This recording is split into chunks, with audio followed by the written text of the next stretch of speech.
Hello guys, আপনারা কেমন আছেন? আশা করি ভালো আছেন।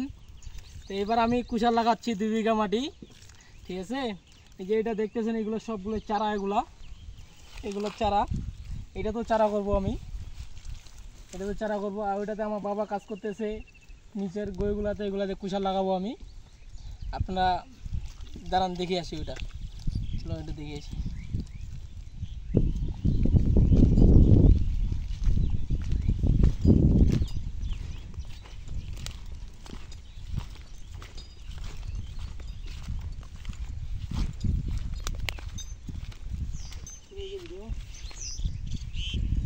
আমরা এটাতে কুশাল লাগাবো 2 লাইন করে। এটাতে এই পাশে থাকবে 1 লাইন, এই পাশে থাকবে 1 লাইন। আর এটাতে আমরা উসুন আবাদ করব, ঠিক আছে। এখানে পুরো 1 বিঘা মাটি আছে, ওইদিকে 1 বিঘা আছে।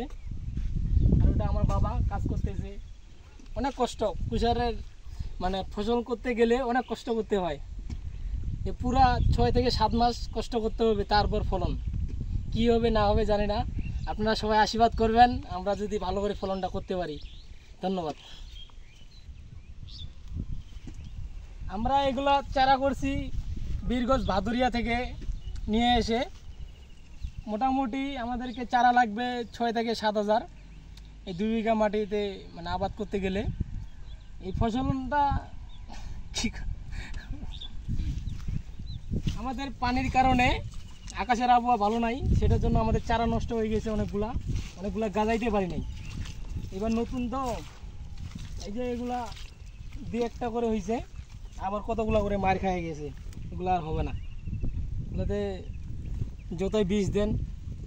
আর এগুলো হচ্ছে ভালো করে মানে পানির আগে করছি তো, এগুলা ভালো করে হয়েছে। এগুলো কোনো মার যায় নাই, কোনো মিস যায় নাই, সুন্দরভাবে হয়েছে। আর আবার নতুন করে ওইখানে আমরা চারা করতেছি। আর আবহাওয়া তো এখানে চারা আছে মোটামুটি 2 থেকে 3 হাজার। আরও চারা লাগবে আমাদেরকে 2 থেকে 3 হাজার। দেখি পারতেছি কিনা। আমরা এখানে কিছু চারাগুলা গাজাইতে পারি নাই বোঝায়, মানে বিষ আমরা ব্যবহার করতেছি। তো এটা পোকার জন্য দেখি আমরা চেষ্টা করব যে বিষ ছাড়াই মানে ফসলটা ভালো করার জন্য। এখানে কোনো মনে করেন যে মোটা হওয়ার জন্য বা রস বেশি হওয়ার জন্য এগুলো কোনো বিষের কোনো দরকার নাই, এবং এগুলো ব্যবহার করেও কোনো লাভ নাই, ঠিক আছে। আমরা দেখি কি আর বলবো। আমি দিনাজপুর কারণ থানা থেকে বলতেছি।